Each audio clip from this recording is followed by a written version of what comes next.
अहंकार किस बात का?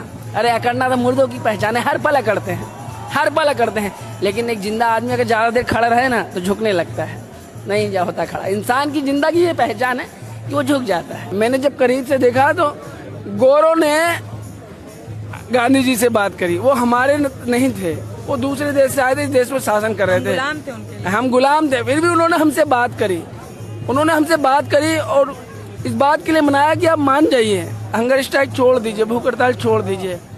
ऐसे कई वाकये इस देश में गुजरे हैं जब कोई एक्टिविस्ट या कोई बुद्धिजीवी वर्ग से आने वाला व्यक्ति सरकार के सामने भूखा बैठ गया, और जिस तरीके से एक बच्चा अपने माता पिता के सामने नहीं खाऊंगा, मुझे ये चाहिए या वो चाहिए, उसकी वाजिब मांगे माँ बाप मानते हैं, और जो नहीं मानने की नहीं मानते हैं। तो रास्ता तो माँ बाप और बच्चे के बीच में भी आता है। वही सेम कंडीशन जब हम अपने सरकार के सामने होते हैं तो सरकार हमारी माता पिता के रोल में होती है और हम बच्चे के रोल में।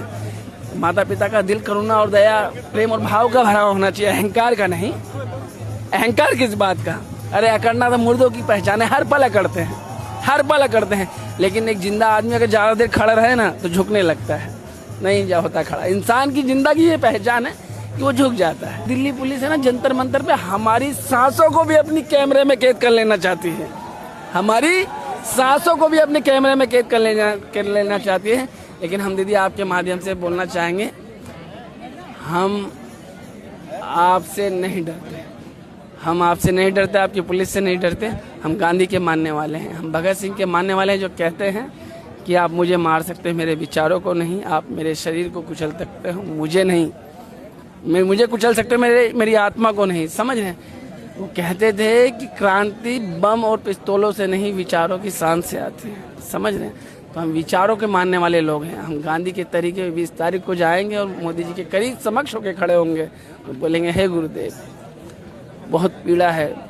और जिस वक्त से मैं आता हूँ दीदी, उस बारे में बताया मैंने, पता है, मैं उसकी बात आगे कर लूँगा आपसे। बहुत दुख है, तकलीफ है। इस तेजी से दौड़ती अर्थव्यवस्था का लाभ इस देश की चुनिंदा कुछ वर्ग के लोग उठा रहे हैं, और पूरी आबादी आज भी शोषित, वंचित और पीड़ित है, हर चीज़ से। मैं इसके बारे में बताऊंगा आपको। तो कहते हैं लड़ाई कहीं से भी हो, अगर वो लड़ाई सच की हो, हक की हो, उस लड़ाई का हिस्सा बनना चाहिए।